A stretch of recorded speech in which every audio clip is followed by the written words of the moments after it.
Congressman is really from the grassroots in terms of services. From a barangay captain, which means so much to us, and now there at the Congress. We know he will fight for our cause, for the pushing of the Department of Water, and we know him very well. He is always a fighter in Congress. So our speaker is also a very good philanthropist. He established the Negros Pampanga Foundation, helping those who need in terms of medicines or any assistance, financial assistance, or social services, and those funds comes from his own pocket.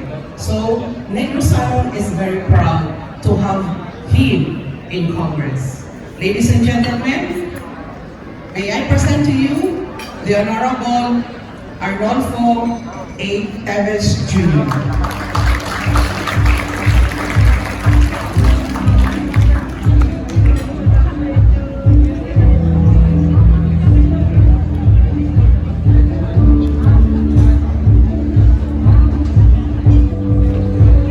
Thank you. Good afternoon, everybody. By the way, I've known Alma for the longest time because she used to be the pollution control officer of our sugar mill.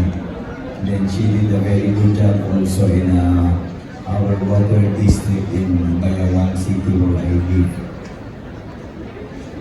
And also, sorry that I asked to speak first because actually I just came from Bacolod. And from here I'm flying straight out to Panglao, then flying again to Dumaguete because it's my son's birthday tomorrow.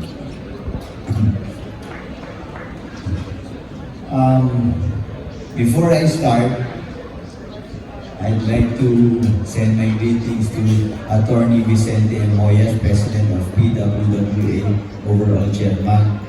Good afternoon, sir. Mr. Ramoncito S. Fernandez, President of Maynilad Water Services. Nakita na rin kami dito dati. At si Ma'am Anet dito, kaibigan ko.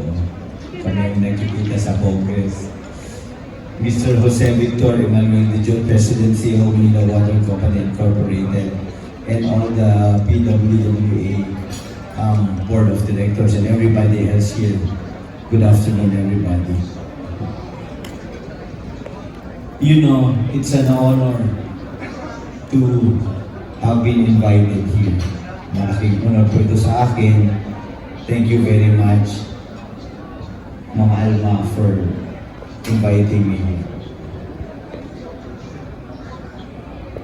I'm one advocate of having water for everybody because it's very hard to fathom and to accept and to comprehend why not everybody cannot have water, much more potable water.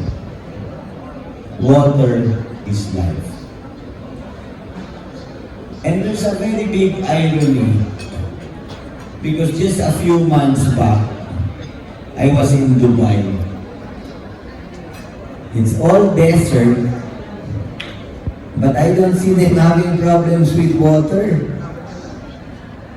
In the Philippines, we have a problem with flooding, and yet we don't have drinking water.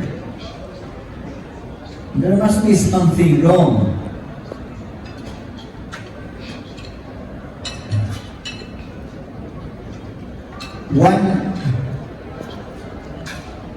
I think like in the Philippine setting or other tropical countries where there is much water, let's take care of our water sources. Let's take care of our forests. Let's take care of our lakes. And for places with no lakes or dams, let us create more lakes and dams to store the water. instead of just the water flowing from the mountain to the river to the sea. If you notice in Shanghai, there are so many waterways. I asked why. And I was told, I don't know if this is reality or a myth, that way back, the emperor said, I don't want a drop of water going to the sea. So what did they do? They tried to divert the water in however way they could divert it, just so it will not get to the sea. But of course, it still gets to the sea. But with what they did, they created so many waterways which are still being used for transportation today, being used for fishery, and I think also being used as water sources. I just mentioned that because it can be done elsewhere if they were able to do it in China. I'd like to stress the Philippine setting. Here, there's so much water. And yet,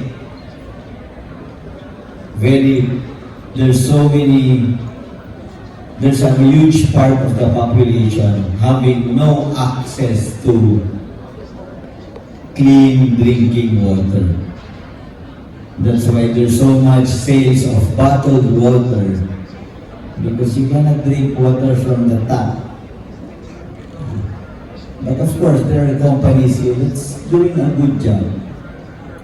I just told Ma'am Annette, I live in Quezon City, in Philippines, water is very good.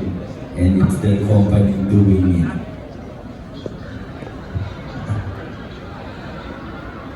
Also, I'd like to make mention, in ancient Egypt and in ancient Rome,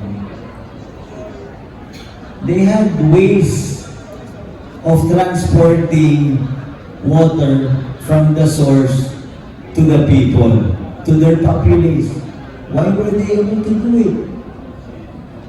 With all the technology today, there's no reason we cannot do it. To me, if we just study all these old systems, combine it with modern technology, then I think we can provide water for everybody.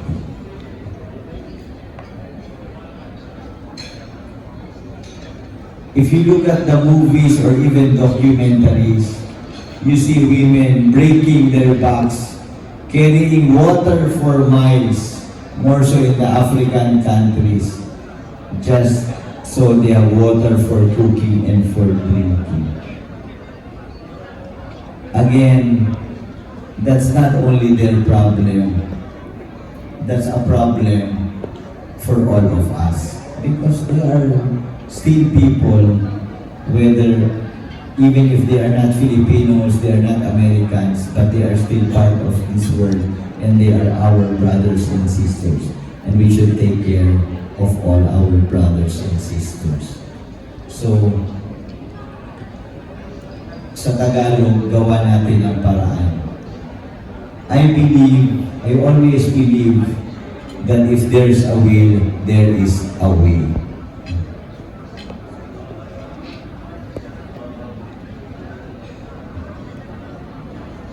Here in the Philippines again, going back, Laguna Lake is a source of water. It needs dredging, but other than that, we should work together to take care of it. It's not enough that we dredge it. But government should put an iron hand on put more effort into taking care of it. One simple way of taking care of Laguna Lake is not polluting it. Again, if there's a will, there's a way. It can be done. This is my last term in Congress. Since my first term in Congress, I've been barking about the Pasig River. How come until today, waste is being thrown directly into the Pasig River? I even thought of, and not only thought of, suggested of a very simple idea of stopping the pollution in the Pasig River. Di ba? There are industries beside the Pasig River throwing dirty water into the river. All we have to do is plug those holes. Then, in Tagalog, bahala na sila what happens to their wastewater. Let them treat it before they throw it. But let's just plug those holes and they cannot throw the water again. Let those water be kept in all their inside their factories. Until today, it is happening. You can see all those drainages throwing very dirty water into the Pasig River, even into Manila Bay. How can Arnie help as a congressman? If there is any legislation you need, just let me know. I will sponsor it. I will fight for it.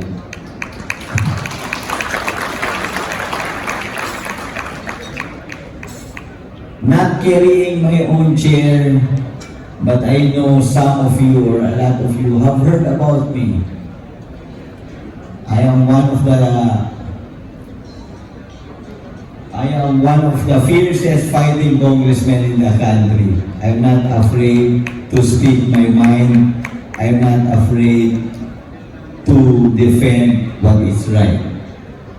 They may bash me in social media. I don't care. Ma'am Annette knows about that. I fought so much in Congress, and I will still do it if it is for the good of everybody.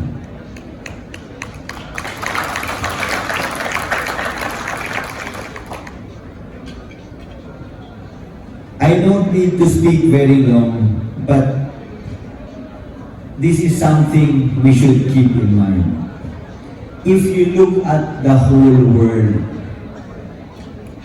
there is more than enough water for everybody. All we need is proper distribution and management of our water resources, and there will be enough for everybody. And I hope you believe me on that. Just like food, I do not believe and I cannot accept the idea that some people are hungry and yet some other people are throwing food that they could not finish eating. It's painful to think about it. It may hurt us because we also do it sometimes. We do not finish our food. We throw it, and yet other people are hungry. Again, in this world, there is enough food and there is enough water for everybody. All we need to do is proper management and distribution, and everybody will have their fair share of what they deserve. So on that note, I am here to help. Let us help this world that everybody can have access to water, especially potable water. I would like to stress again, if there's a will, there's a way, we can do it. Thank you very much. Good afternoon.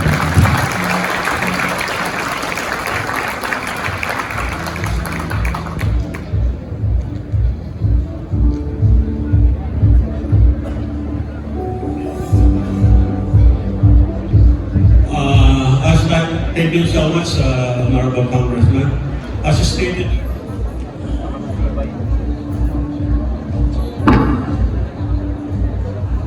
Okay?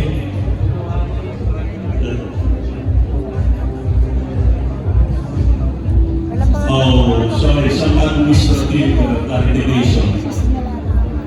There is a video presentation. Unit of Basay Water Supply System Filtration Facility was then established with a total of 1.2 million pesos Congressional Fund was contributed to the construction of Basay Water Supply System Filtration Facility. Also, a total of 3.5 million pesos Congressional Fund was stored for the source development and pipelines to Sitio-Umod water supply system in Barangay Manilimon, Bayawan City. And the Enzo Town Homes of Malabugas, Bayawan City. Enzo Town Homes is a settlement project by the local authority in partnership with the National Housing Authority. The 8.5 hectares project area, of which 6.5 hectares is the LGU's property and 2 hectares is donated by the Teves family, is intended for 443 families who are recognized as beneficiaries of the said project, known to be flood internally displaced persons, families living in danger zones, those affected by urban development projects, and informal settlers.